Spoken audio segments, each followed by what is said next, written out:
Good afternoon, everybody. This is Ryan, Posse 1972, sitting down playing on ACR today, and I've got an individual on the phone here with me by the name of Mel from Austria. He works off of FairPokerCoaching.com. He's one of the two poker coaches over there. I've got the website up. So if after this is over, if you're really interested in how awesome he coaches me, you can go out and request coaching from him at www.faircoaching.com.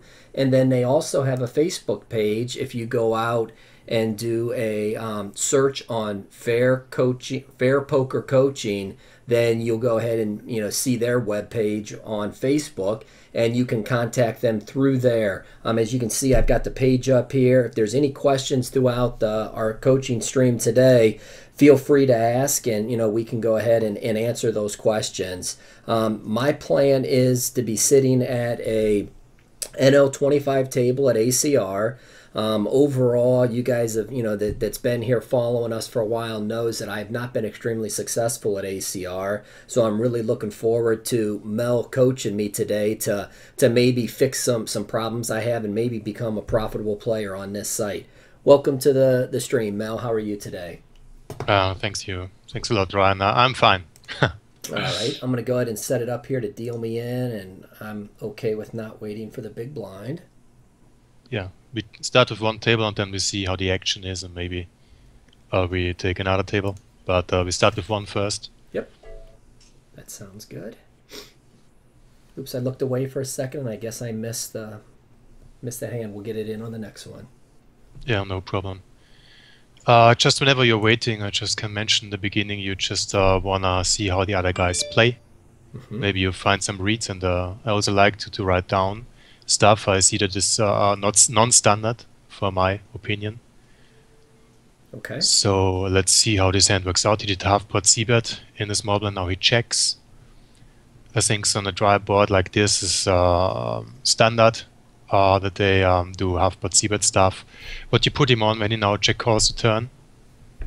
Let me see. From the small blind, I missed the action from the beginning there to know if there was any raises or what pre-flop. So I don't have any reads at the moment. I'll pay attention at this point on now. By the way, I would now make a note to beer. You can open this. A deuce off is anyways a fold. He did half pot c-bet, a check call, check fold. So for now I do, when he half pot c-bet, I do call, I think, anything with equity, and once he checks, I bet always twice as a bluff, even if I don't improve.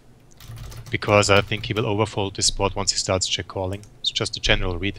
And in general, when people do a bet check call, they have at best kind of top pair middlish kicker. Normally, most of the time on this stage, like 25, NL25, only a second pair, and they will fold him on the river.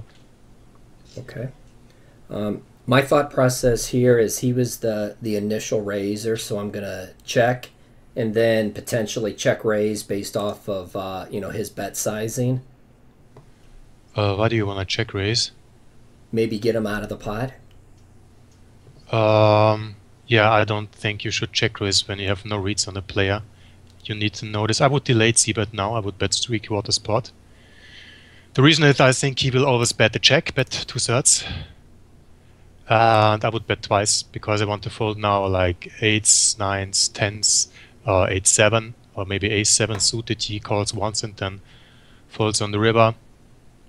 This is not a great card. I would still bluff it. You could trap ace-king. You will not fold a check because you can have check 10. Also check 10 will call, but 8-7 you can fold up better hands. So definitely bet this. This is a bluff. Okay. We'll see how this works out, or if you hit the random queen. So this is interesting. I definitely make a note. Yep. He called the straight draw. And next time we do super thin value bet. So next time we bet the check twice once he checks back. This is the important stuff to adapt fast when you see stuff like this. So definitely a weak player. We raise this. I would mark him as fish. Maybe rag fish even, because he does non-standard stuff. He did call a third pair when straight was possible. I mean, to me it makes no sense. It just beats any random bluff, but it's okay. All right. Now we know it. Now, from the button with pocket fives, he's re-raising me. I feel like this is either a call or a raise. Yeah, for me this is a call. I just 4-bet when I want to get it in, and normally 5s I don't want to get it in. Basically, on flops like this, what do you think? I'm sitting here saying that I was a button raise. This could be very much so a bluff bet into me. So I was either thinking of calling or raising. I could just let you play, and then I tell you how I would have played it.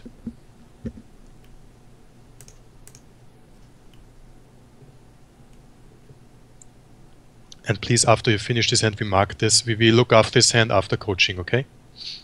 Just want to mark the hand for you. I would have played it totally different, by the way. Okay. We discussed this after session. Yep. I think raise is the worst option, to be honest. See, now I'm looking at this situation. There's what, 9, 14, almost $15. Don't fold, please. Don't always fold. Just fold it. Okay.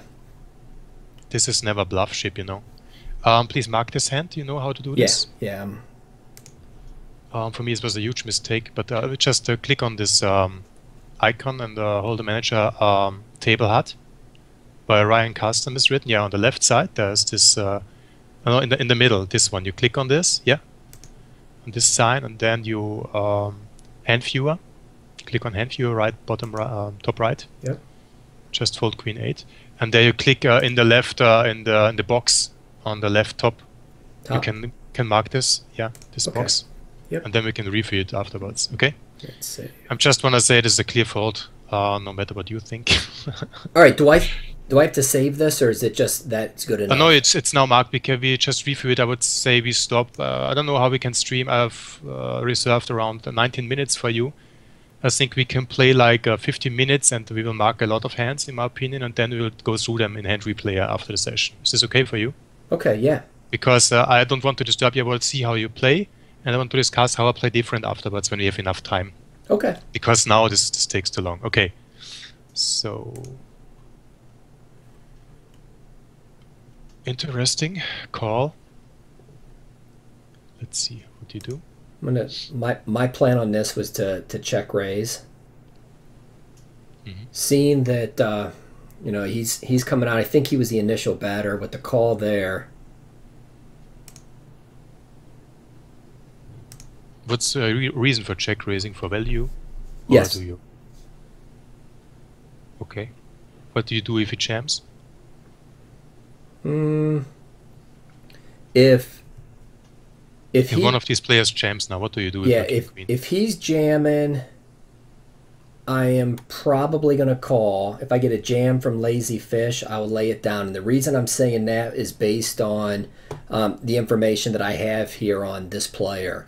Is, you know, if he voluntarily puts money into the pot 40% of the time, I'm flagging him as more like a fishy player.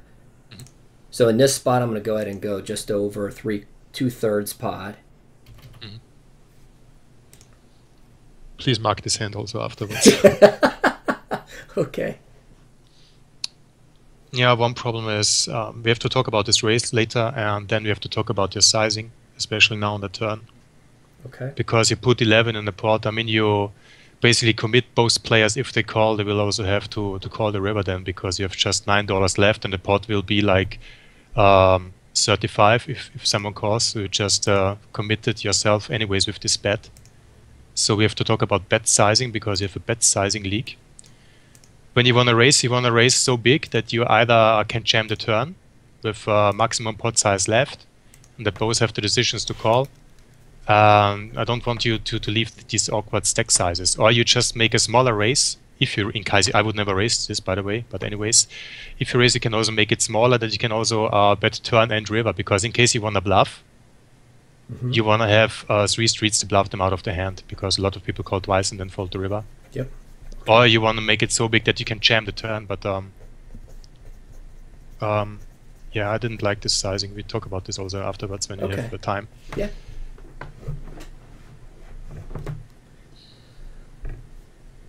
I think you're raising a lot of stuff, you know. I do play a little bit more. I typically probably about 35 is my voluntarily put money into the pot, and I do raise and check raise quite a bit. there are a lot of strategies possible. What's your game plan with raising? Why do you raise, and what kinds of hands do you want to raise or check raise? Well, and do you make differences when you're in position and out of position? yes. Yeah, I will make a difference based on position, and I also will determine based on who's in the pot. Looking at what their statistics show, like in this situation here, is just a 3 times the pot is going to be my bet. Is you recommend that? Well, this is 4 times the big blind. I normally raise 3 times the big blind. You can choose 4 anyways. I think the higher you move up, the more you want to open a bit less. I think standard in the early positions is 3 times the big blinds. Some players also raise 2.5 times the big blinds, and the reason is the higher you move up, the more aggressive the game gets, and the more 3-bets you will face. And there will be a lot of hands you will have to fold, and when you make like 4 times the big blind and fold it always, then you lose more. Okay. So, and you have a strong hand, you will get it in anyways. So. All right. In this situation, I would typically raise here. With the 10s? Yes. Too aggressive? No, you can raise, you can call. I think both is possible. This depends to me a lot to the beer player in the cutoff. Because he's the initial open raiser. I want to know what he folds to 3-bets, you know? And I want to know his 4-bet range. Basically, if you don't have both in the hut, then you should add this, in my opinion, or you should have it in the pop-up at least. We can discuss this also afterwards, just for the sake of how I do this. But now continue your hand first. Okay. In this situation, I'm going to check. I'm showing a lot of weakness by doing that, but I feel like with the king and queen on the board, I could easily put him that in his range. What do you do if he bets now? You know, that check tells me that more than likely he didn't hit any of this. So I'm going to go ahead and bet it. If he would have bet into me, I would have wanted to see what his bet sizing was in comparison to the pot to potentially call to see the river. Or if it was a fairly big bet, then I'd probably lay it down at this point. Can you also mark this hand for afterwards? Yeah. Maybe can we do this like this? If you have 5 hands, we stop playing, then we discuss the hands, and then we continue playing after we discuss the hands. Is this also okay for you? Absolutely. Okay. I think now we have got 3 hands I want to talk about. I mean, there comes up a lot of stuff, you know. It's basically not all wrong what you say. I have my opinion on some spots, and I want to share it with you. And what you think is good, you take then, and what not, you don't take. This is always how coaching works, basically. Yeah. Yep, and my thinking here is on the button with Queen 5, I like to raise from the button, but when I get a caller here, I think that shows a lot of strength. It just made the call, so I'm going to go ahead and fold and stay out of this hand. You know, this is not standard to raise it normally. I look at 2 things when I do this. First, how are the players behind me? Are they really tight? Both players look more tightish, so you could raise. The player, of course, is a fish because he limped. I normally color code them also. For me, green is fish. I would color code them to have it easier to spot them faster. And then I look at this fold to c-bet. If it's over 50, basically, I would here raise any 2 and c-bet the flop then, because he will fold some percentage to your raise, and he will also fold some percentage to your c-bet. So this is for me an auto profit spot basically.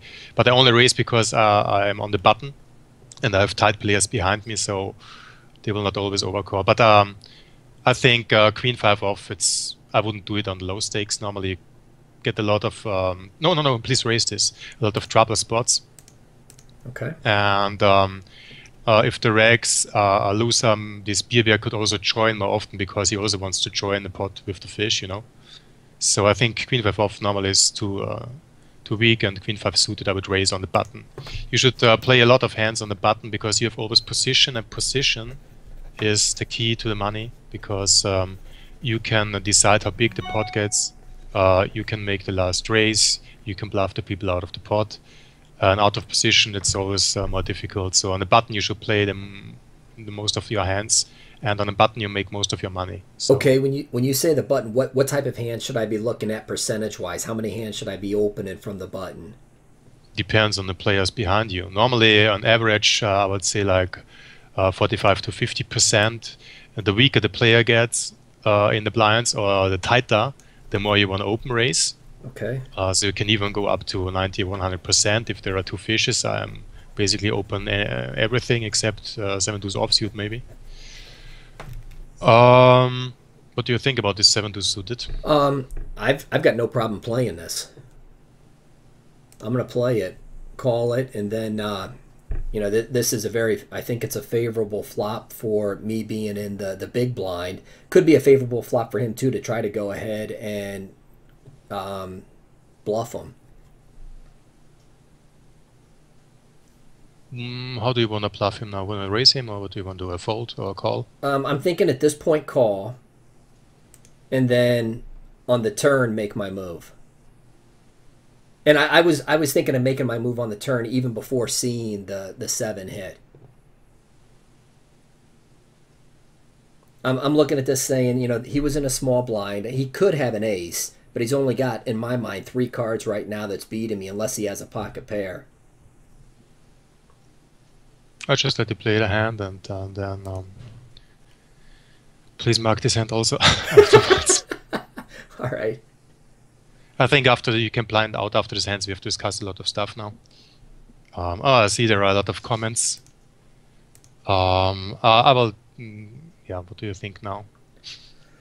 I think I've put myself into a situation where I have to fold. Well, if you wanted to make a move, you should show off now. No, you should not do it now. Basically, a triple barrel is always strong. This could also be a sizing tail, but fold for now. You shouldn't have never been in this spot. You should have folded, by the way. Please mark this hand. And as played, latest fold on the flop. When you call the turn, it's also, yeah, we just go through the hands now. Please blind out. We just now go to the marked hands. All right. You click on this box on the left from marked hands, and we will discuss this now. This will be interesting. I'm sorry, where do I see the marked hands? On the right side, on top right, there is on top of these hands, over boards, there's written marked hands. Yeah. And you click on the left box, then you see the hands. We replay all the hands, and we will discuss them. And I will tell how I play this and how I play these hands. Okay, so we have 5s on the button. We just opened it. You stop it when you get this rebet. So you did say to me you want to forward or you want to call, basically. Mm-hmm. So 5s is never a hand I want to forward, except he's maybe folding over 70% to forwards, but you don't have this stat in your HUD. And you need a lot of hands to have a reliable stat on this. So basically a few thousand hands, probably 5,000 hands minimum. So you don't have this sample size on any of these players, so you can't use the stat. For me in button, this is a standard call. The ranges versus the button, the 3-bet ranges are normally wider in the small blind, wider than in the big blind in general. So the first thing I take a look at is what's his 3-bet range. If you don't have it, you have got this 3-bet number. Do you have a pop-up also on this if you hover over the 13.8?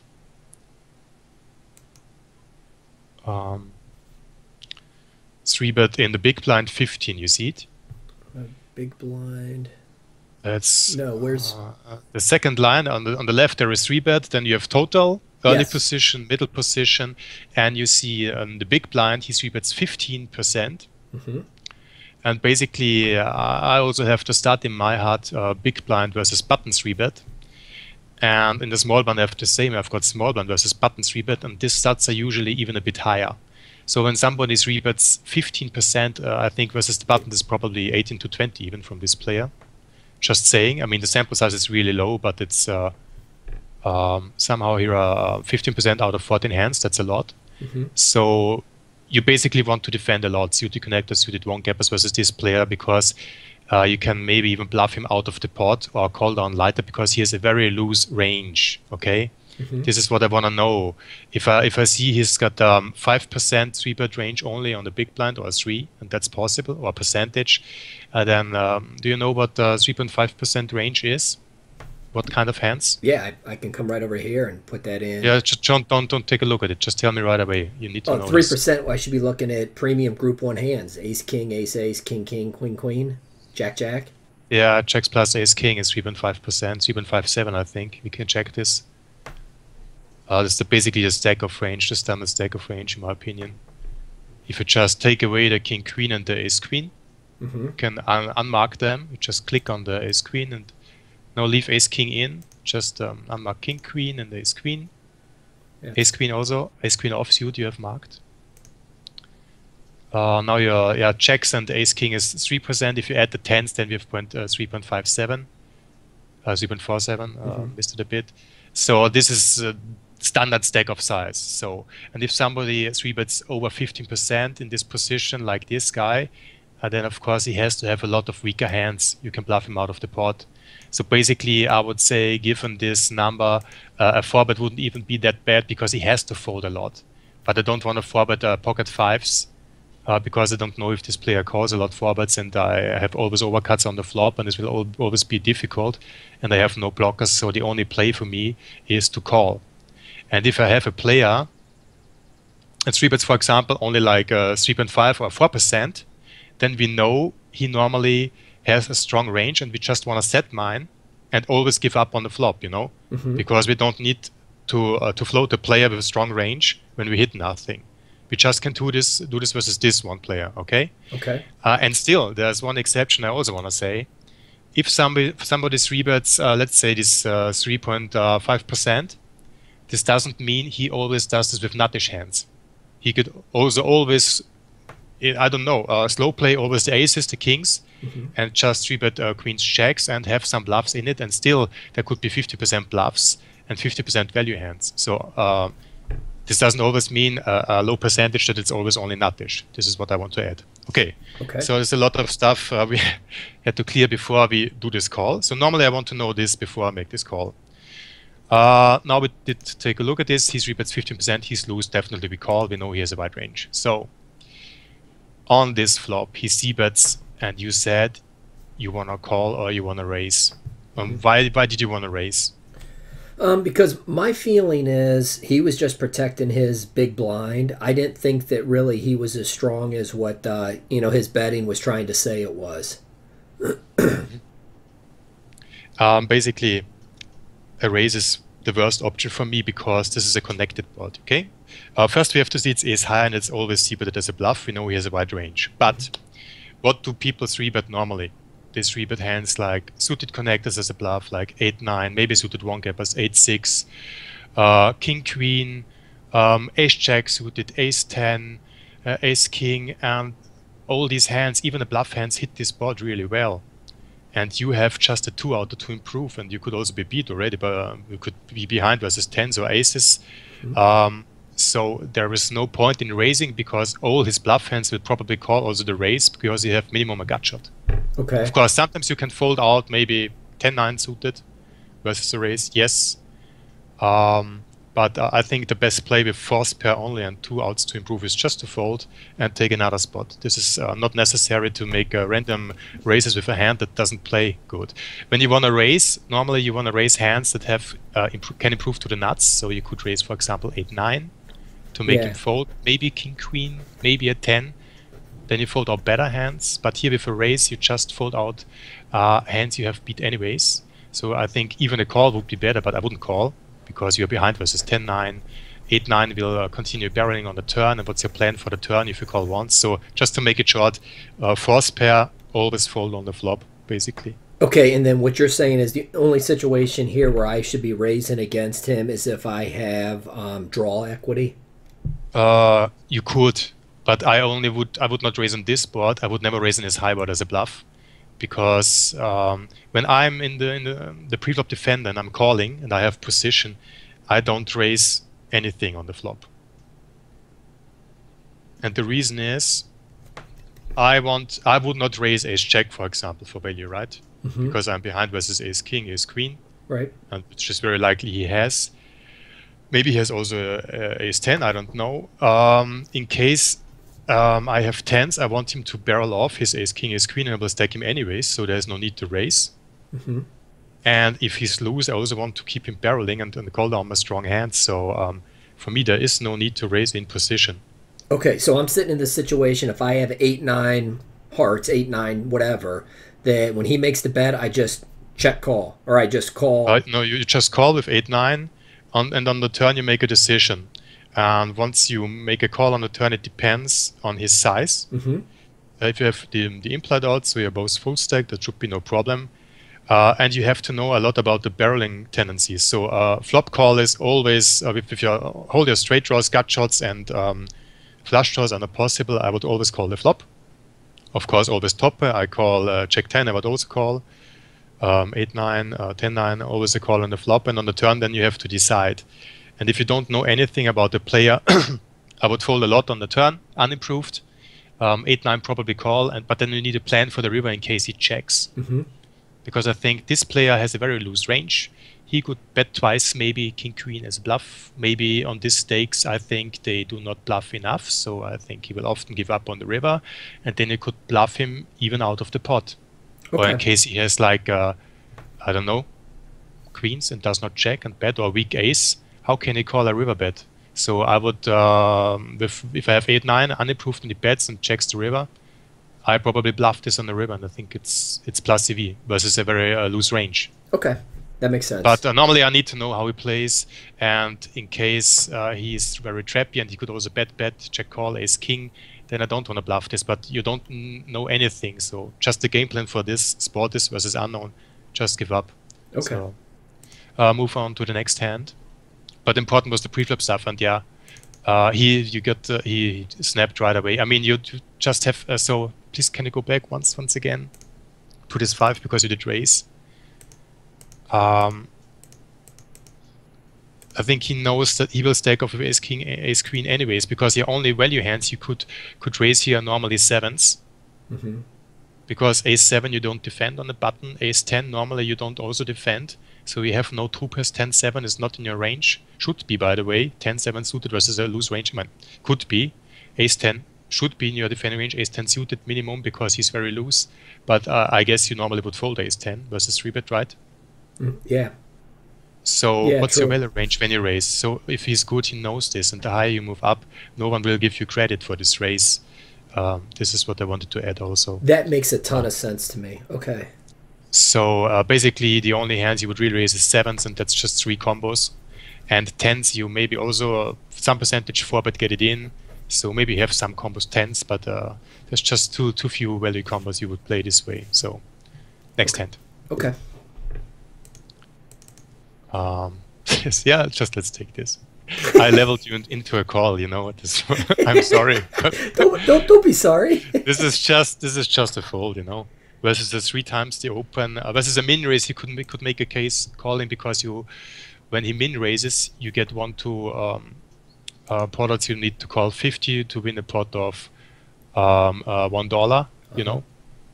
In this case, you need 33% equity. I think this hand is just too weak. But if you min raises, you get 1 to 3 pot odds, and you just need to have 25% equity, and you have position.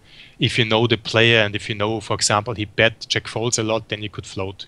But you don't know anything about this player, and you just wanted to make a random move. I just want you to call these hands when you have a really good plan, and when you know he will check a high percentage on some street and then take it away. This would be, for example, a plan. Or if I know this player c-bet folds 60%, then I'm calling this hand and always raising the flop exploitable, for example. This would be a game plan. But you did know nothing and you called. And then, of course, yes, he c-bets, but he doesn't also make it half pot. This could be a sizing tell. He makes it normally 2/3 of the pot. Standard c-bet size, I would assume this is normally a stronger hand. It did also follow through. And you have just, your plan was to random float. You have nothing.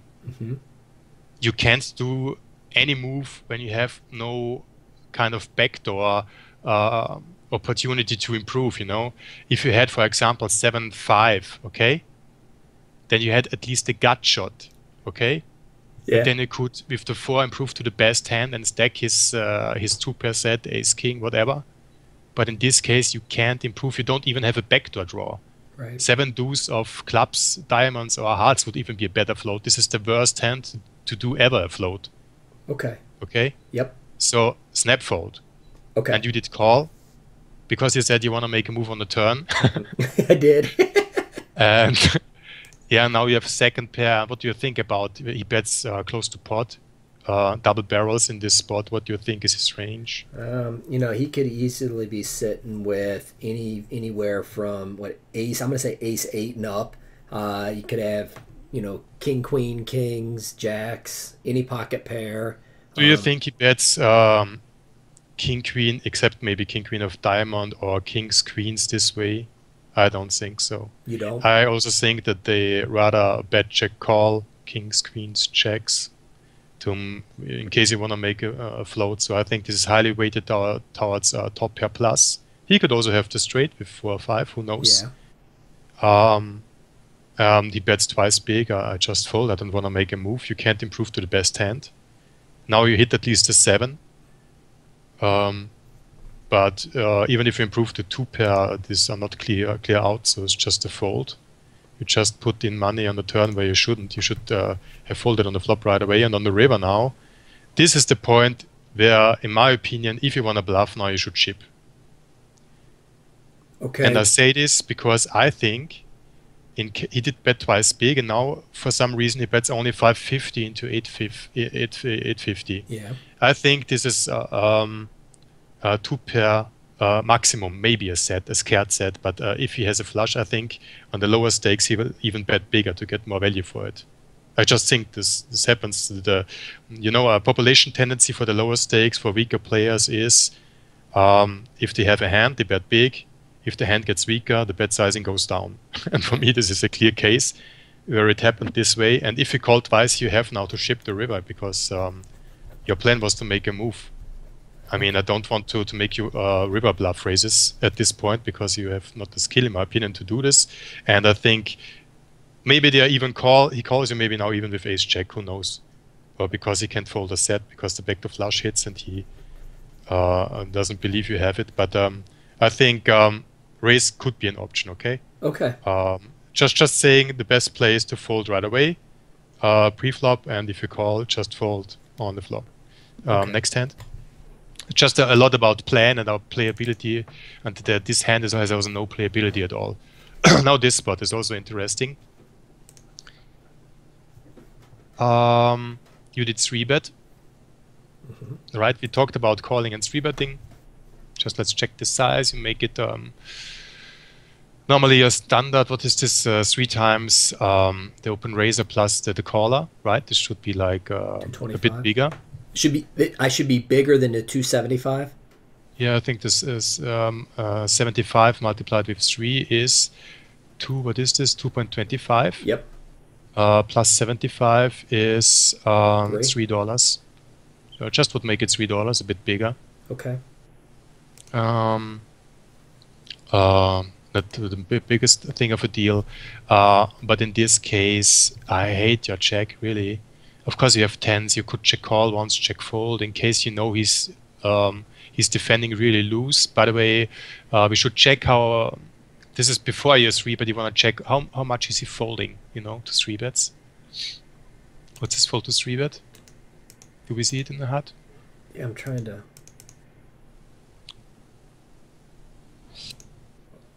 I'm not sure what I'm doing. Why isn't it not? There we go. Fold to 3-bet is versus 3-bet is the last one. It's 73. Okay. Basically, you want to have also a fold to 3-bet by position, but when you have so few hands, this is to take the total fold to 3-bet. So 73 is fine.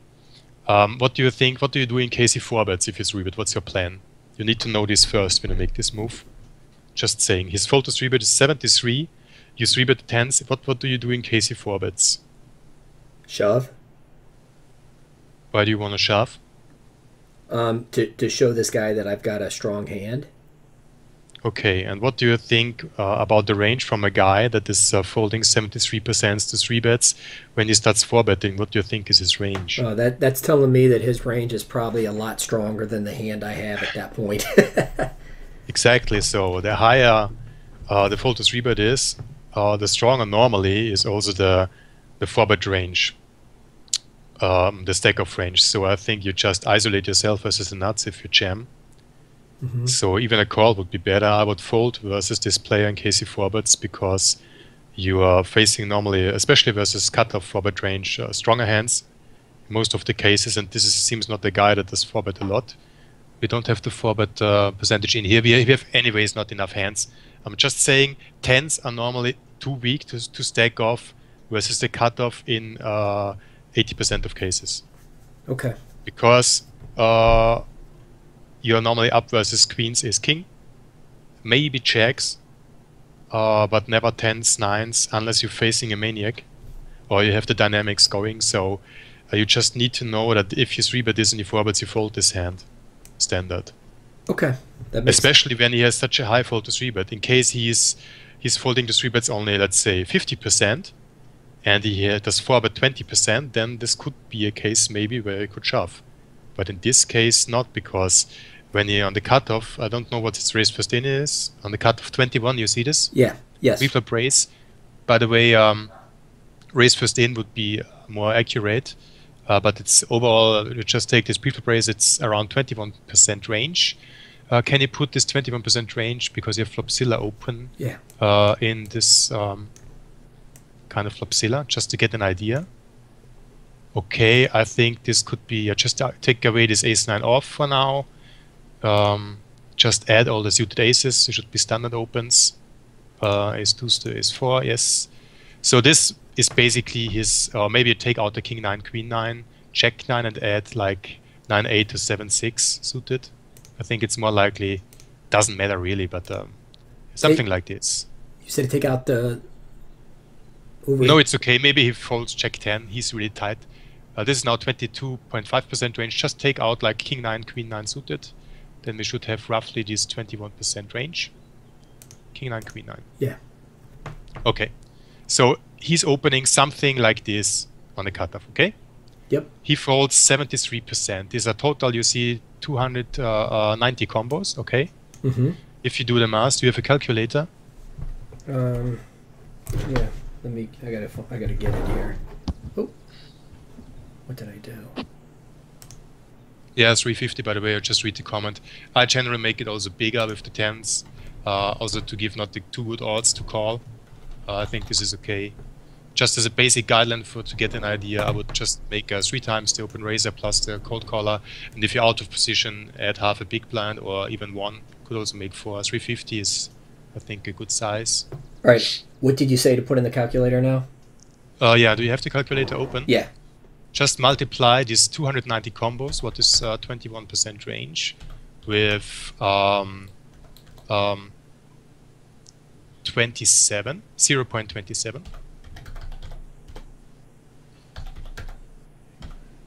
Can we see it on the screen somehow?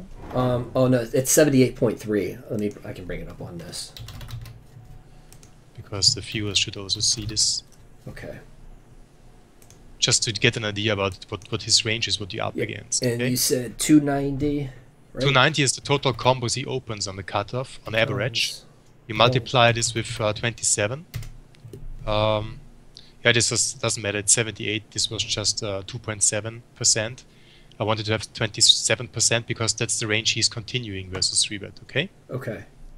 So we have now 78 combos. So can you open now again this Flopzilla, or just switch to? So we just have to take out the hands now that we have only 78 combos left. So take out the smaller pocket pairs, 2s to 8s, all the suited aces, all the offsuit broadways. Yeah, ace-2 to ace-9. I think the suited connectors. I just want to give you an idea what this range is he's defending when you 3-bet, okay? Mm-hmm. Just take out the weakest hands, and you should be you should have 78%, 78 combos. We now have 160 combos. You still have to take away suited connectors, jack-9, 10-9, 9s, maybe leave in 9s. Yeah, take these hands out until you reach this 78 combos. Ace-9 suited, take it out. King-Jack. You see, King-Queen off. Yeah. King-Queen off, take it out. Yeah, something like this. Now we have 76. Maybe you add 8s or so, because normally there was a defending more pockets. We have a bit more combos. So this is the range you're normally facing once you 3-bet this guy. Okay. So your hand does not that great. Right. And basically, we see normally I think he would forbet queens, ace, king always. So I think you can get out this queens, kings, aces, ace, king hands because he will forbet them most likely. Ace, king also you can take it out because I think he will forbet get it in. Also ace, king offsuit. So now move it to the right a bit. Yeah, it's just, you see, basically he hits this board pretty well. Normally he should not have that much kings because he will forbet ace king. Ace queen, king queen will call definitely. You can fold out hands with equity like ace jack. Maybe you can even fold out jacks with a c-bet. The point here definitely why you should c-bet is as an 3-better, as an aggressor, you hit this board really well, okay? Yeah. And I think an ace high and a king high board, you should always c-bet in a 3-bet pot when you don't know how to exploit the player. And there's a bluff always because it hits your range more than his. You can still have ace king in your range. You can have kings, you can have aces, you can have queens. He can't have queens, kings, ace king because he will normally forbet it. So I definitely would c-bet just to fold out right away all these ace jack hands that have overcards and could suck out on other cards. And I want to fold out even like if you fold out eights, nines, hands that are worse than yours, it's also good. Okay. And if you check, what do you do if he bets twice? You give up and fold maybe the best hand. Just wanted to show that his range is really tight and you will face a lot of pressure with the tens. So maybe versus this player, in case he calls, you will have a lot. You see what boards you should see, but definitely the low boards to fold out the overcards. This is not the greatest board, but it should still see. But this is my opinion because it's easier to play also. Okay. And you did check in this case, and you can be happy that he did not bet because he, if you bet 3/4, you can right, just have third there. And now I think this bet is okay, but once when you start checking, you could also even check call twice because you will never fold a better hand on the turn, you know. Yep. Except checks, because as we saw, he has a lot of queens in his range. The queens improved now to top pairs, to trips. So the only hands he folded out are eights, nines, tens. Maybe he had some suited connectors, you know, who knows. Yeah. But overall, his range is tighter.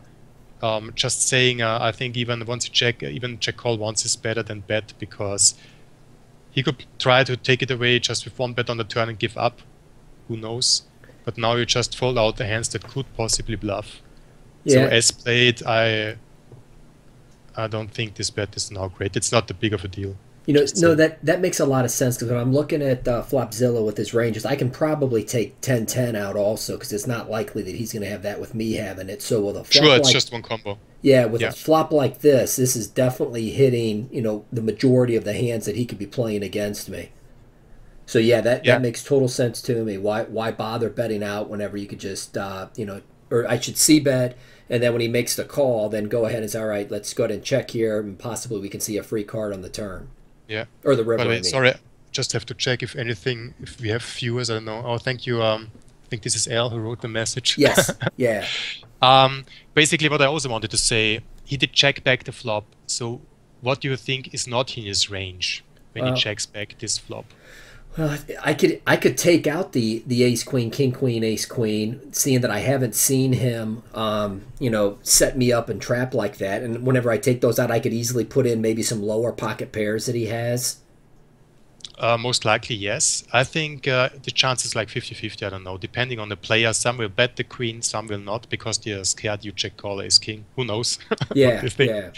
But what I wanted to say, what I wanted to come to you to say, what I wanted you to say is that he will most likely have no flush draw, no straight draw, because I think most players will stab at least once with a straight draw or a flush draw, because they have equity and try to take away the pot.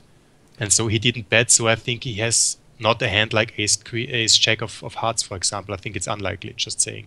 Okay. And I also think it's more likely he has a grab hand, like, I don't know, maybe he flatted a random ace-7 suited or 8-7 suited. Mm-hmm. And once he doesn't bet the flop, I think it's more likely he either has a queen or he has bullshit. And when you bet, you just fold out the bullshit. And if you check call, he could bluff this once. So Okay. This is what I wanted to add. Okay. And now I don't put him on a straight draw with my blockers, right? I mean, is that Exactly. safe? Yeah, you block the Jack 10, yes. Yeah. Okay. And you know, there's a tight player. There will be players that just fold only 50%, and the range is then really wider. And then this gets a bit more complicated. But versus this player, it was a bit obvious. Okay, so now next flop, the King 8 Jack flop. Yeah. You wanted to? I'm sorry. Did you say the next hand? Yeah. Okay. Exactly. Or did you want to add something to this 10s 3-bet? No. Okay, now this is again a spot where I should think about 3-betting or calling. Yeah. I like a call with a king queen suited. I normally like more a 3-bet, depending on the play in the cutoff, because the player in the small blind is a fish. And what will happen often, especially in the lower stakes, is when you 3-bet, the reg will fold because he will first have to make the decision if he calls or folds or 4-bets. And the fish will not fold, the fish will most likely call. So the what will happen most of the time is that the reg will fold, the fish will call, you have position, and you dominate the range of the fish because you have king queen. And basically, if you hit top pair, you're staking off versus the fish. That would be my ideal game plan, especially with this hand. If you call with an unsuited hand, it's okay versus cutoff range, and you have position on the fish, and it's only okay because you know once you call, it's a protected pot. That means once a fish is in the pot, the reg will normally play honest. Okay. I think nobody will bluff c-bet big when there is a weak player in the pot that will always call his weak hands. So this is what you have to know if you call this spot, okay? All right. So I personally would have taken a look at the 3-bet. Yes. Yeah. I had this fold to 3-bet, and if it's high, then I would definitely 3-bet this for value versus the fish and hope that the reg will fold. And if the fold to 3-bet is low, like 45, then I'm probably even calling because I know it's protected pot and I know the reg will play honest. Okay? Okay. So you did call. Now, I guess another thing is when I just flat this, I'm not getting any information. Where a raise here, the 3-bet would have given me an opportunity to get more information from my two opponents, correct? Yes, but I don't think this information raise is a good argument or necessary because for the reasons I said, you know. You want to raise this hand just to get the reg out of the pot and to make the pot bigger with a strong hand versus a weak player versus the fish in a small blind. Once the player has a high fold to 3-bet, then of course I want to raise this. And if he stacks off, I know I'm beat anyways. And for me, I don't need to have the info if Laserfish is strong because there is the weak player in the pot. Okay. And I will know he will play most likely honest in 90% of cases. So, and I have a strong hand, so this player will play straightforward. This is enough info for me, you know. Okay. But yeah, anyways. Now we hit King Jack 8. It's a connected board. He c-bets. What do you think about Laserfish size? Let's see here. I gotta go back. Can you go back just to c-bet size? He bets $1. That's what just a little bit less than half pot. So it's kind of a weak c-bet. It's a very weak c-bet. Exactly. And now we have the info about the range, you know. Yeah, that's true. Without me having to spend any money. Sorry, I have to interrupt you. Elsa, I should tell the viewers why I called this player fish. Oh, thank you. Sometimes I'm too fast or maybe too advanced in my thinking. I called the rig 1, 2, 3 a fish because he has a very high voluntary put into the pot number. It's 39. 39. This is VPIP called the stat, and whenever the stat is higher than on average, I would say 26. When it's getting over 30, like 30, 40, then this is normally a player that plays too many hands. And also what important is the preflop raise. This is the 11 besides. Yep. And if the gap between this preflop raise and the VPIP number is very high, then this player is a very passive player that likes to call a lot. and plays too many hands and is unable to fold them, most likely, just have to fold a lot on the river because you have a big range. And they're usually called fish, and there are a lot of fish. There are acro fish, they have maybe a pre-flop raise of 30, and they play also a lot of hands, but they raise more. And this is a passive player, he just raises a strong range, but he calls a lot because he plays 39% hand range overall total. Okay, thank you. And I want to play versus players like this, because they normally have only a fold to 3-bet of 30% average, I would say, and they will call a lot, and then because they have 40% of hands, they have to fold a lot because they don't hit the boards, and they are most likely easy to play. And once you have a hand, you value bet them, and when you don't have a value hand, you just bluff the best spots and give up. Okay, I interrupted you, sorry. No, that's fine. But definitely what I wanted to say, like you mentioned also, what is good, you see now with this half pot c-bet size in his protected pot, I think he never will have a hand like ace-king or better. Yep. Because he would bet it bigger because he wants to get value from the fish. Okay? Sure. Yeah. So I think that the hands he has is more likely, maybe he wants to bet like ace check, small, and wants to see how you react. Or he wants to bet, I don't know, a straight draw like queen 10 and he's scared. Or maybe a hand like king 10. Top pair, no kicker, and he doesn't want to go for 3 streets of value. So basically, I think we have versus the reg, we have the best hand, okay? Yep. Even his size, in a lot of cases. The fish calls. Now you raise. You said you raise for value, okay? I don't like it for 2 reasons. First, if the fish jams now 3v, I'm not happy. And the kicker is not the best. The fish could still have king jack, jack 8. Just saying this is not the best stack off spot for me on this connected board. And so we isolate somehow. I wouldn't be scared, to be honest. I would also said you would stack off versus the fish, what I think is okay versus the whole range, because the fish could also call jam, I don't know, ace queen, who knows, or maybe even a king 10 because he thinks he has a strong hand, so this is okay. I think the reg will fold most likely or just call like he did, and most likely he has a draw or a weak top pair. Because of the bet size from the reg, I would not be scared. It's just when you raise here, you just will fold out the reg most likely in a lot of cases, and you will also make the fish fold in a lot of cases. Because it's 3v and the people are more scared in case the fish has a hand like 8-9 or jack 10. He may fold to a raise. Some percentage he will call. I prefer calling because we block also straight draws, or straight draw outs in case the fish has 9-10. We block the queen, so he has only 3 queens to improve to the straight, and we keep the fish in the pot. So so you're saying that I would have been better off just calling the dollar versus the re-raise here, or versus yeah, to keep both players in, because we'll get the players all in to the river anyways if you want to. Okay. I think it's okay to raise here because the fish had a big the reg had a big bet sizing, and I think you are ahead versus the fish, and the fish can call worse. But I think I would raise like only 40% this spot and call, tend more to call. Okay. Okay. Now both call, what is good, and the king is for you a very good card in my opinion, because it makes if the fish has now any king like king 10, he will stack off. You will stack the fish, and now we have this bet sizing problem. Okay. Yeah. You see, you have $20 left. You make an $11 bet, and you make both players you made such a big size that both players are committed basically. The ideal case is now, of course, we never fold this hand now, right, because we are have the best hand most likely.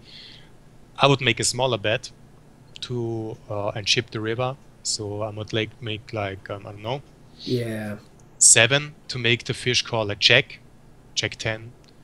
I don't know, but the second pair, and then jam the river, and maybe he stacks even off on the river, or I would jam right away.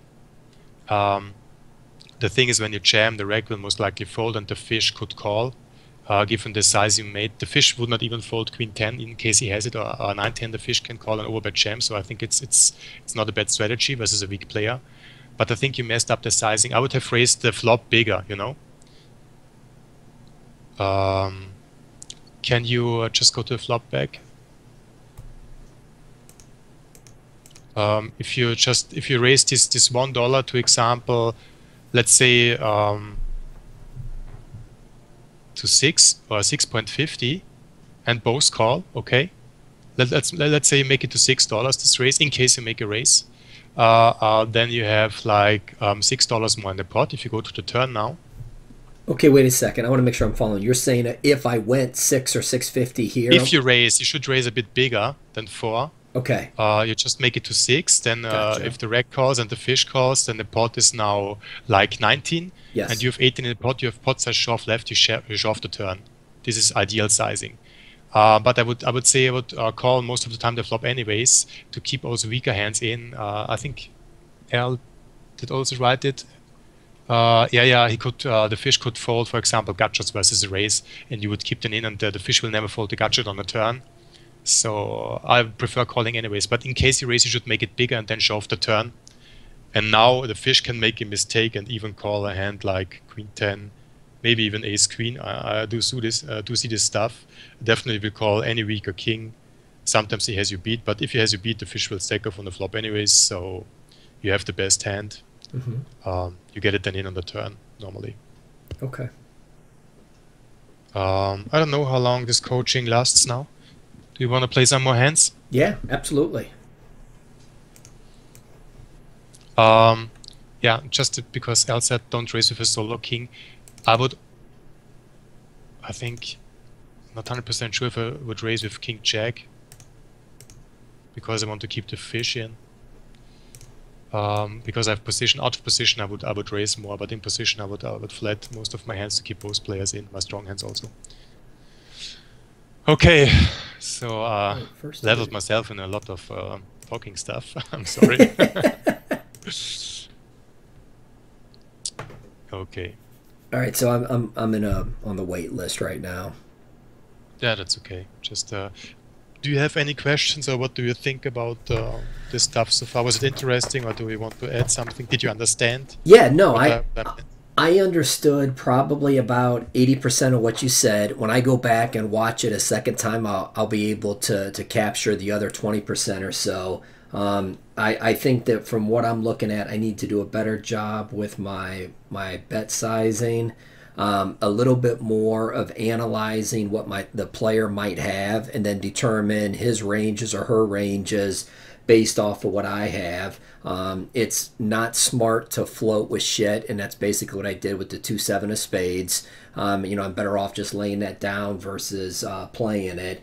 On the mid-size to larger size pocket pairs, I'm better off with the C-bet on the flop, especially with that king-queen, because that definitely hits my range whenever I did the pre-flop raise. So yeah, I think I'm picking up quite a bit. Yeah.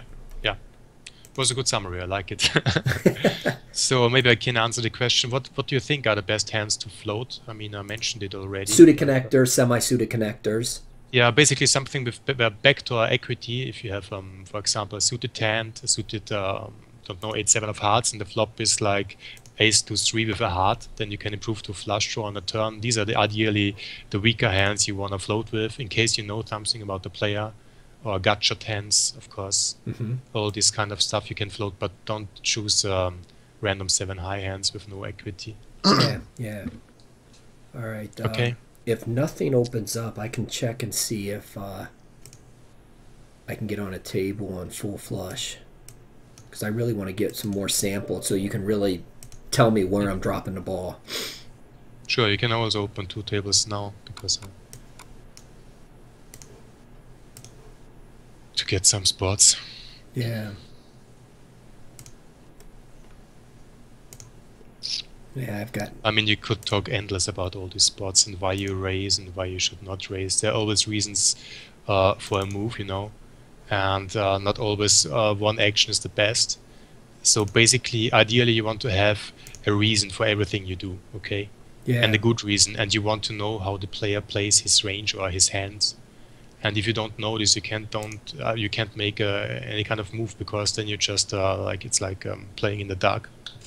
Yep, that It's makes just, will it work? I don't know. But if you have a percentage of folding frequencies, then you know he will fold, let's say like 60% if you raise. Then you know this, and then you know how big you have to raise, because the raise size is also decides what's the correct English.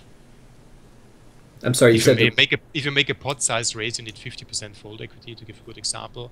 And if you know a player is folding 55, then you have a plus EV move, okay, and you will make money with the move. And this is the stuff you want to know. You can't raise just without knowing anything about the player. Okay. At least you want to know something about his range. For example, the hand we had with this over 15% 3-bet percentage from the first hand, where you had the fives. And versus this player, probably don't need even to know his fold to 4-bet, because he can't defend that many hands, So this would be a candidate to 4-bet bluff more. Okay. Because he has such a wide range, and if you know this, then you can do move. All right. In this situation I'm in already, for a quarter with this hand, I'm gonna just flat sheep it. No, you shouldn't limp in. Did it auto limp? I don't know. Yeah, just call it now. You have good equity of position. Yeah. It's anyway in my calling range, cutter versus middle position.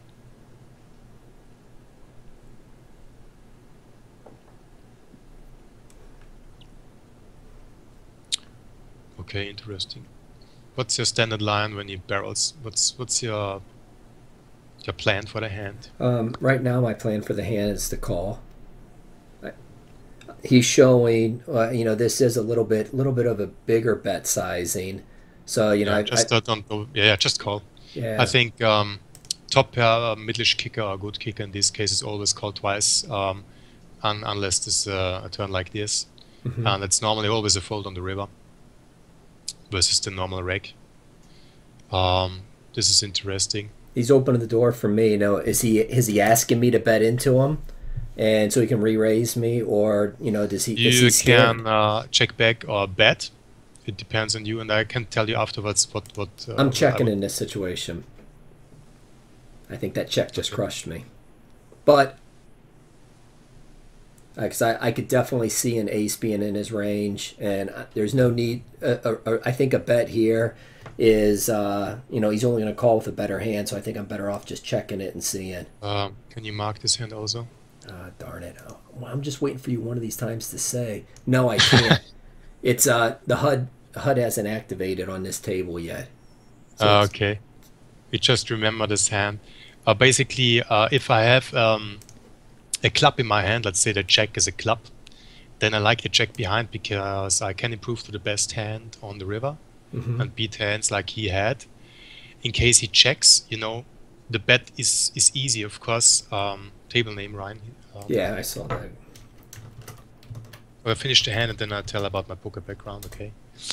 So, in case I can improve to the best hand, I like to check back, because then we don't isolate ourselves versus a good range in case he wants to check raise. But I have to mention that as a pre-flop raiser, a bet check raise happens only like 10 to 12% of cases. So the majority of the time, this player will check call and then check fold the river. And you also avoid to have a spot like this on a force flush where I don't know what to do. If you bet, of course he calls king queen, but then you could bluff this force flush and bluff him off a 2-pair. Once he starts check calling the turn, he never has a flush in 85% of cases.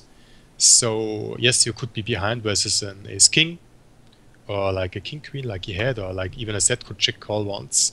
But I think the normal player will fold it, and you could also fold out like tens with a club. And tens have equity versus you in case they hit the force flush. So a bet without a club is not that bad, you have an easy bet fold. And I think it's the better option than a check with a club, like a check more. And as played, I think you should have betted the river. You can also bet check, bet bluff this, and it's enough to bet just half pot on the force flush, because once he checks the turn and he checks the river, he can't have a strong flush because he would have bet the turn or check raised himself, or at least lead the river. Just to finish this hand, how you think? Okay. Yeah, just fold it. It's good on the monotone. Gut shot is not enough because it's monotone. Mm-hmm. Are you still with me on this force flush? So normally you can bluff the force flush and make him fold like 2 pairs or even sets without a club. Okay. So this would be a good bluff spot. I would have betted the river definitely, and he would have most likely folded king queen. Okay. I think that with me being out of bet the force position. flush. It's like what I also said. We have the same opinion.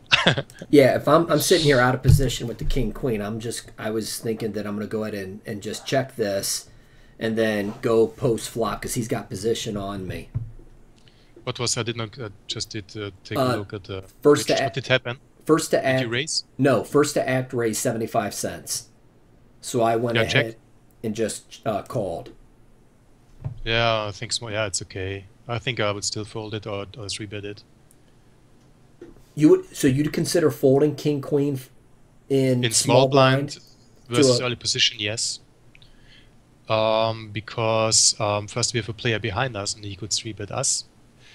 You're always out of position. Yeah, fold now. Just you have no equity. Just overcards not enough. Even though he bets half pot, readless I fold. And the early position opening range is normally really strong. So I think king queen offsuit is the worst hand in early position. They open, and he has a lot more ace king, and only king jack suited. It's just 4 combos, but ace king is like total 16 combos, and maybe he doesn't even open king 10 suited. I think most do, but you are dominated most of the time once you hit, and you're out of position. So I think a fold is better, and in case he folds a lot of 3-bets, it's good hand to 3-bet because you block ace king, kings and queens. You could bluff 3-bet even. I think it's better in the small blind. Okay. So small blind, I'm better off either just folding that or raising it. Yeah, and just to finish this hand with the king jack, always when somebody checks to you, when the flush hits, I would always bet as default also, except I have maybe a club, because they will fold most of the time, like I said, because they just check raise like 12% the nuts and check call or check fold then most of the time. And if you bet and the force flush hits on the river, then you also bluff the force flush on the river because you want to wrap a strong hand. And in case he's check calling a hand like jacks or tens with a club, he will fold this some percentage at least because he doesn't have the nuts on the river. So okay. Force flush should be a standard bluff to fold out 2 pair or better hands that don't have a flush or weaker flushes even. Okay, so 4 flushes. This is all knowing the population frequencies, you know. Yeah. Also, you should never be scared of a raise on the turn or so because it's just happening around 10 to 12% on average. So, yeah, I just wanted to add something about my poker background. Well, I'm playing poker since, I don't know, 10 years. Professionally since 2.5 years. Was also in a coaching program with a coach, and I have a lot of poker friends. Had a lot of good coaches last year, and I'm working together with my poker friend also, with the fish. And we're coaching both, and we're working together and discussing hands, and this is what made us better players. So basically, when you want to improve, take a coach, have a good player beside you, and discuss a lot of hands. That's how I did it, and I think this is one of the best ways, or at least a faster way. Yep, and you said that whenever you and I spoke prior to this that your standard play is NL 200, NL 500 online, and you really don't dabble in live play yet? Yes, I will definitely play live this year in summer, but it will depend on the event, so I will not play much live. I prefer to be at home. Yeah. Yep.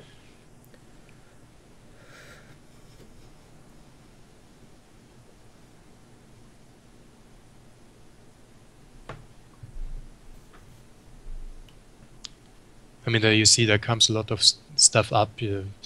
Basically, would have to talk also about your game plan, your general strategy, what hands to 3-bet versus whom, what to call. Maybe you make up your thoughts a bit. Okay.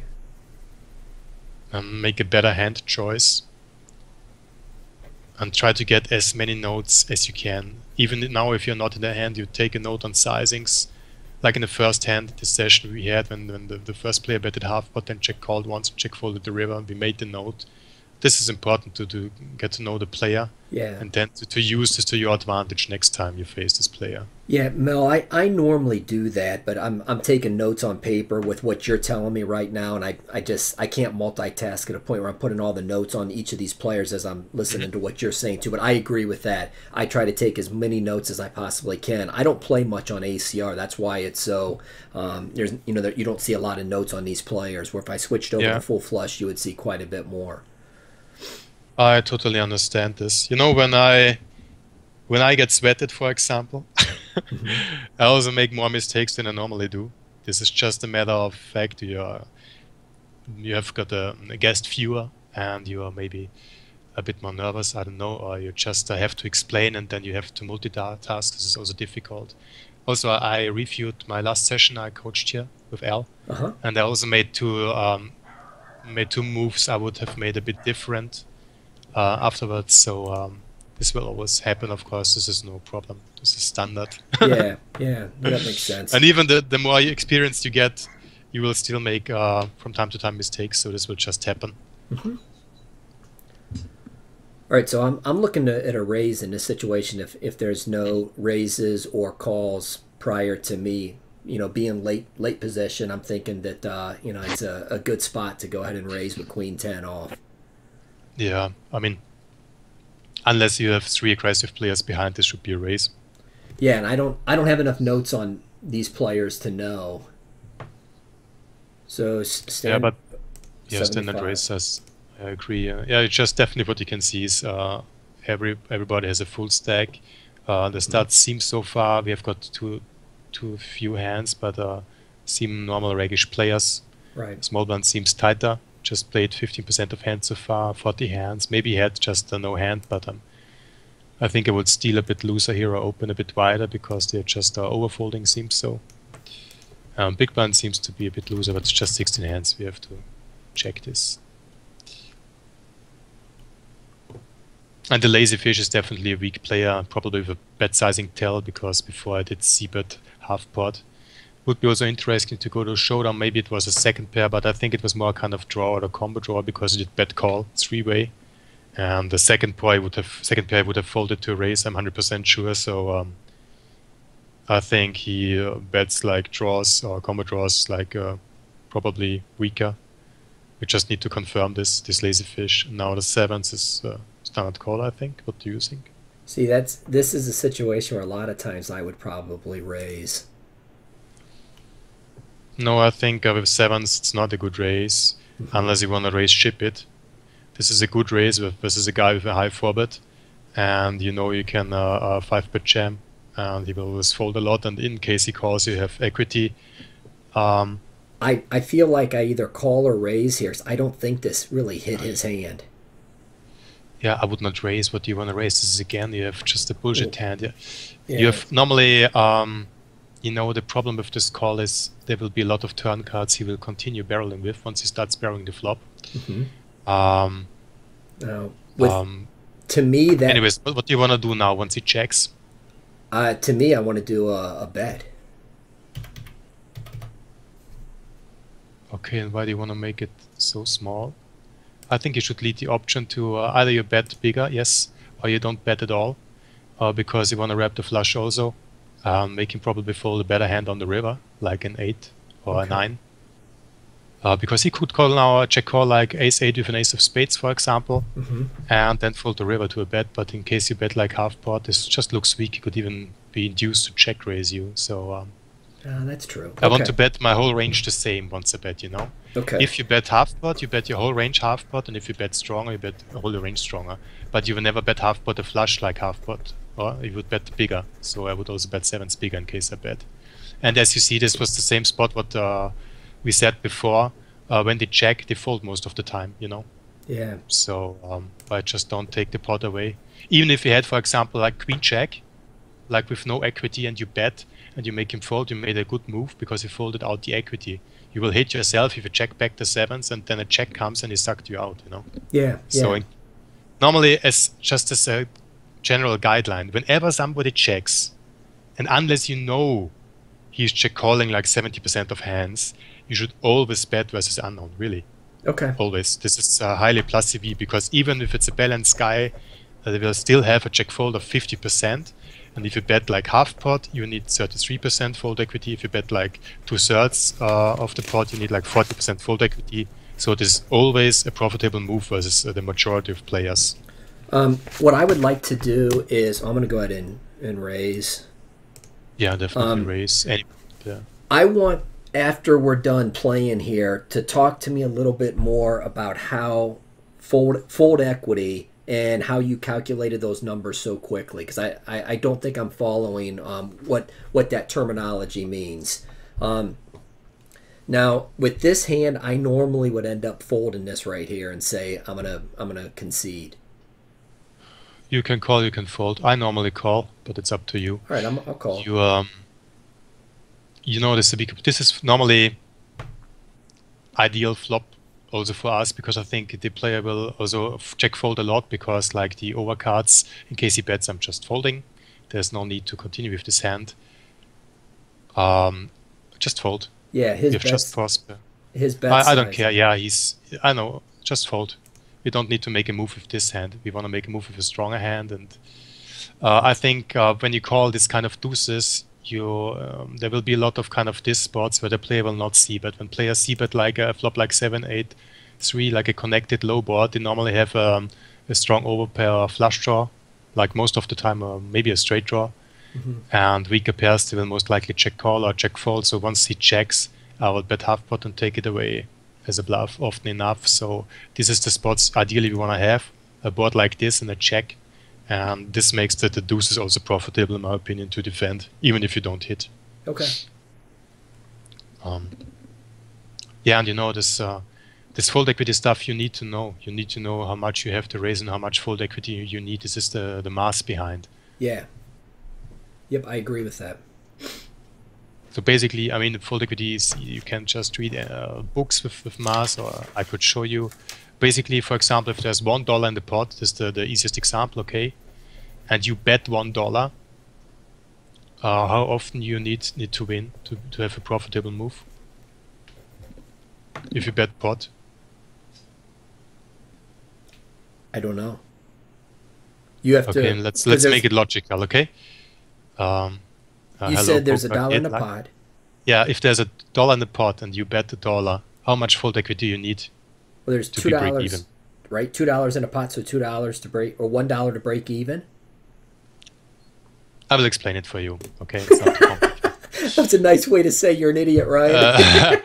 Okay, the pot is $1 total, and you bet $1 into the pot. There are two scenarios. First, he calls or raises. Let's say you have nothing, okay, and then you have to give up. And second, he folds.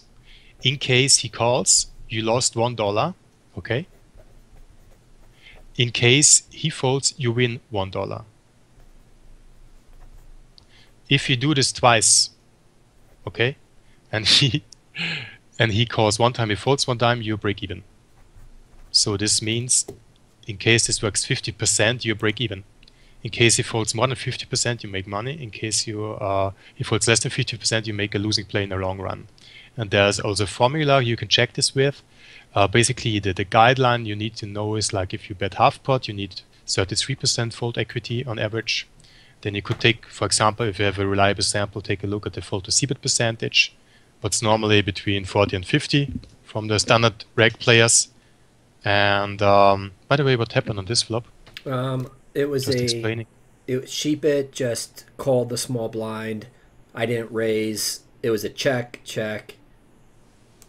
Did he check twice? Yes, he did. Okay, and now you hit a 9, you check back anyways, you have showdown value.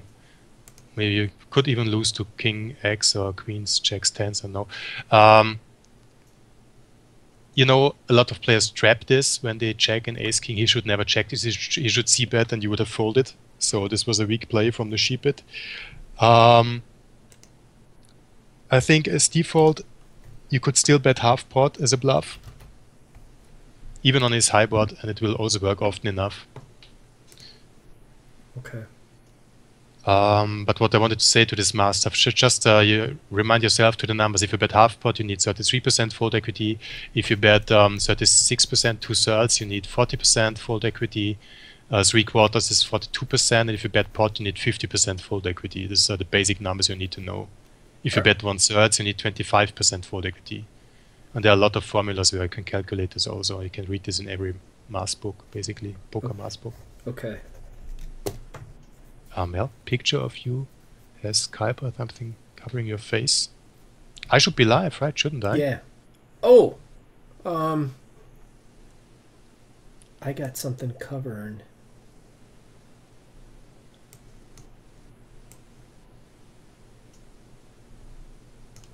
I know what I did. Oh, all right, let me play this hand. This. Oh my god. What, did you misclick? Oh yeah, I did. Trying to get the. Did you want to call us rebet? I gotta see, what did I do? Over here, no, I wanted to call with this hand. Yeah. And now I hit one of the best flops for you, and now yeah, definitely bet this. Is half pot too small? But you should have to choose a standard size for this flop. I think most players bet this half pot. I think with half pot you will never fold out ace high. With 2/3 maybe. All right, so it sounds you like have equity, so you could also bet bigger. But I think you should bet your whole range bigger. I think you should definitely continue. You could fold ace high on the turn at least now. And in case he calls, he most likely has an overpair, like sixes to aces. I don't know in case he plays it this way. But you can still improve. I think when he calls twice, I would not love this. And that's what do you think about the river before you do anything? well, it's a scary river, but I'm thinking he raised pre-flop, so I'm not going to put him on a 5 or a 4. You know, I'm thinking that I need to do a bet into this. Yeah, value bet 2/3, 2/3, 2/3. Of course you value bet. When he check calls ace 5, you make a note. He snap called. Let's see, I think it's an overpair. He has never a 5. Yeah. He is normally, if in case he calls twice, you know he has an overpair. Can we see his hand? No. No. No. All right. I like to raise with this hand. It's like the same as always. When somebody checks to you, you should always bet, you know. And in case you have equity, you double barrel, and you of course you have to see with this river. I think yeah, you are definitely check raising too much with no good hands, and you are. By the way, it was a mince rebet pot. I totally forgot this. So he did not. He did not check as the pre-flop raiser. He was the defender. Yeah. So definitely, you have to triple barrel this. All right. I'm sorry. You said earlier. You said I'm check raising too much, and then you said right here I definitely have to 3-barrel this. This spot, yes, this is a totally different spot. You had a flush draw, yes, and you improved. Of course, you have to 3-barrel for value. On the last hand. On the last hand, yeah, I messed it up because you did mean 3-bet as a mistake, as a misclick. Just fold the check 8 suited. Yeah. But anyways, he has just no 5 in his range, except pocket 5s. It's just one combos. Right. So, yeah. 10-7 suited is, by the way, not a call. It's a fold versus the early position. I think you're defending. Oops, did giggle in my nose. You're defending a bit too loose versus the early positions. Okay. I think how can I explain this? If you have, for example, a suited connector hand, okay, like 8-9 suited, and the early position raise is really tight, you're normally always facing a kind of flop with overcards, and you need to hit really 2-pair or straight to really get to stack the player. In a lot of cases, and you just hit like 2-pair or better around 5% of cases. So 1 out of 20 times you only have like 2-pair or better hand, just roughly. And in case he raises €3 or $3 in this case, and you call, you invested already 3, so you need to win like $60 on average. to make up for this, unless he's exploitable. He does check fold a lot or whatever. All right. So in a lot versus a lot of players, you just can't defend this profit table. Is this? I'm sorry. Is this a bad situation to open this pot with Queen 9 first act? There's only one reason I opened this: when there's 1 or 2 weak players in the blinds, and I have tight players behind me, that they will most likely fold. Normally, this is a fold. Okay. So ideally, when you have a suited connector, a suited one gapper, you want to have at least 1 open raise and 1 cold caller, because then you get better pot odds. You don't need to improve that often. You can even win more because there are 2 players in the pot. But 10-7 suited is still too weak. I would still fold versus an early position raise and a cold caller. All right.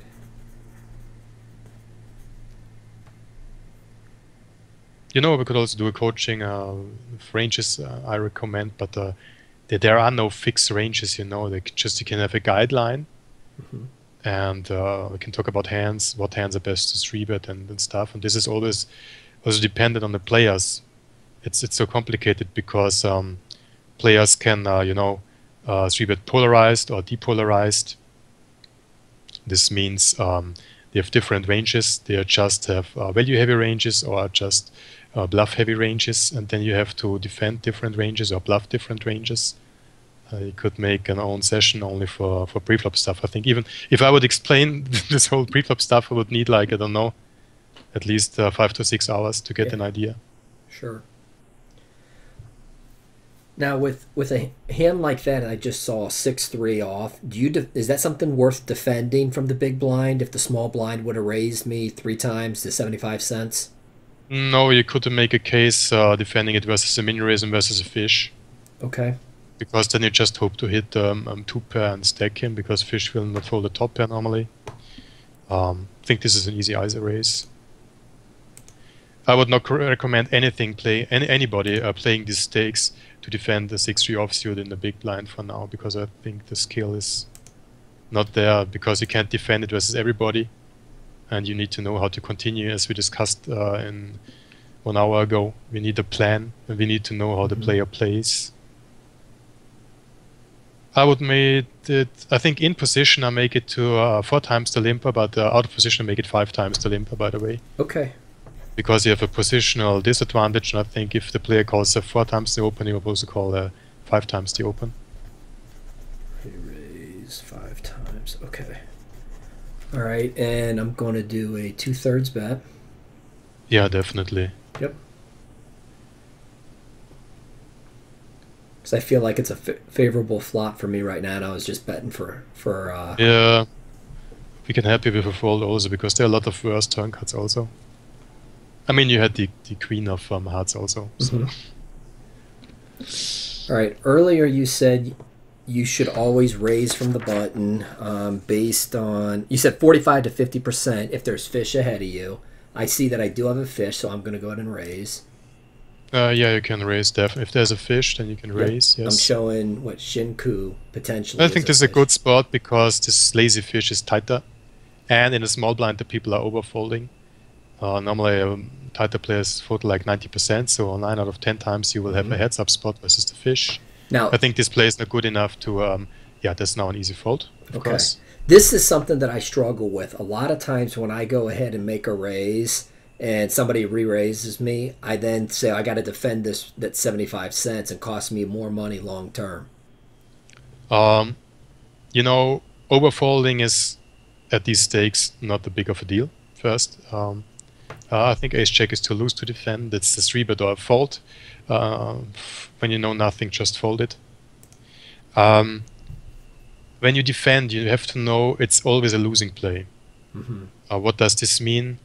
When you open on the button, for example, like 3 times the blinds, and you get this 3-bet and you call, at best you will be around break even, and you will win this 3 big blinds back you invested, but you will never make a huge money when you defend 3-bets. You will always make slightly losses. You just reduce the losses you have when you fold. You know, when you fold, you lose 3 big blinds.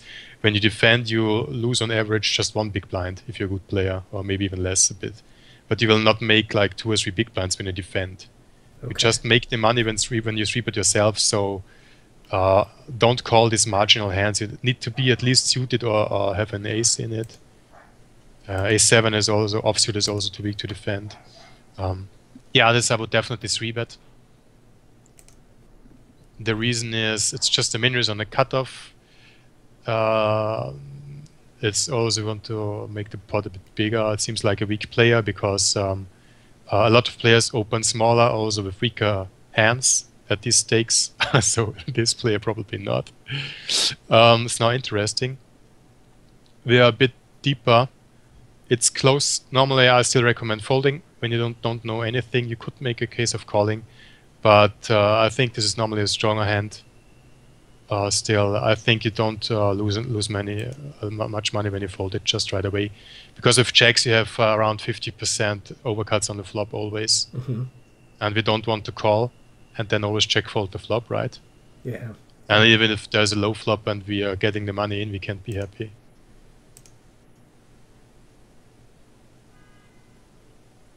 So I think we did already like 90 minutes, right? I think let's just do 1 or 2 more hands and then I think it's enough for today. Yep. I'll go ahead and sit out the next big blind. I think I have also got used to this Twitch. Did anybody write something in the chat? Yeah, unfortunately, I've not done a good job at keeping up with what is going on in chat. I know that I'm gonna, when we end this, I want to talk again about your website real quick and how to reach you. I feel like we've got 13 people watching right now, so there's plenty of people out there that are going to be interested in coaching sessions from you. So I want to make sure that I share that information. Let me see here. Looks like there's a lot of information from Al that I'll need to go back and read. Poker Kid Luck. Hello, good stream, guys. Keep up the good work. Thank you. How different is ACR from full flush as far as cash games go? I can say that on full flush, it's a much looser crowd. You very rarely run into a table of tight regs. Where ACR, I feel like there's the value of play is quite a bit more. There's more value. There's more solid players at ACR than you see at full flush. So I feel like full flush is an easier site to be successful at than what ACR is so far at my skill sets. Maybe Mel's gonna dominate wherever he goes, possibly, right? I'm gonna fold. I hope so. Yeah. Well, I think you can now blind out anyways, and we can just take a look if there were any other questions.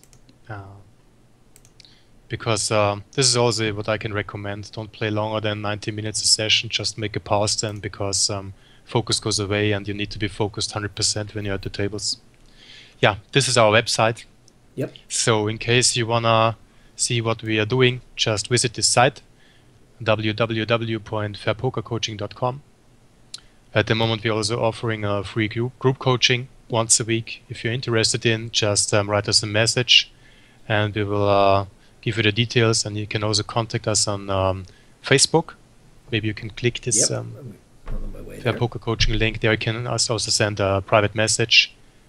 We're basically waiting till the end of this week, and next week we will start this free group coaching. When you do your free group coaching, kind of walk me through that scenario. Are the players at the table, or is it hands that are being shared with you guys for everybody to walk through and talk through it, or what? This will be there will be a lot of stuff. I think in the first lesson we will also show our HUD and what we can do with the HUD we have, the heads-up display. Because we have developed an own HUD. It's only available for players that play with us, so this will not be sold on the market. And then we'll do a lot of stuff. Basically, we thought about starting the basics, because this group coaching should be for beginners and help the beginners mainly. So there's no need to make an advanced coaching. And I also wanted to plan to make, because I will continue twitching, just vet players also from my group in the Twitch channel, because they play with us, and then discuss their hands. And I think this group coaching will be more topics in the beginning, and then there will come hands discussions in, or maybe some live play. Okay. But you know, there's a lot of stuff to talk about. I will not start with pre-flop ranges because it's the boring topic. I will show something interesting, I don't know, bluffing or three-bell bluffing or raising, whatever. Okay. And then go from there. And also we'll talk about what the people want to like to see. All right. Well, perfect. Thank you very much for shadowing me today, and spending the last 90 minutes showing me my all my weaknesses. You made me feel like I'm half an inch tall with my poker skill sets, but you did it in a very nice way. So thank you very much for that. Not saying, hey, you dumbass, why'd you pull it off like that, or why'd you do that? I definitely appreciate that. I felt like your coaching was very positive. It was upbeat, just like we like to do here on Positive Poker Insiders. And really you were able to dig in deep with some of the things that some other coaches might not pick up on, and I appreciate all of that. One thing that Al asked me to ask you is if you would be open to do this again, but he would also like to shadow along with you, where the three of us are together and kind of talk through some of the different scenarios. Yeah, we can definitely again do this again. I think I also have to get used to this multitasking, answering questions and reading what else is talking about and Well, don't miss anything. technically that's my job. I'm supposed to be keeping up with the chat and then sharing it with you, but I think that if we could do this again and Al and I are both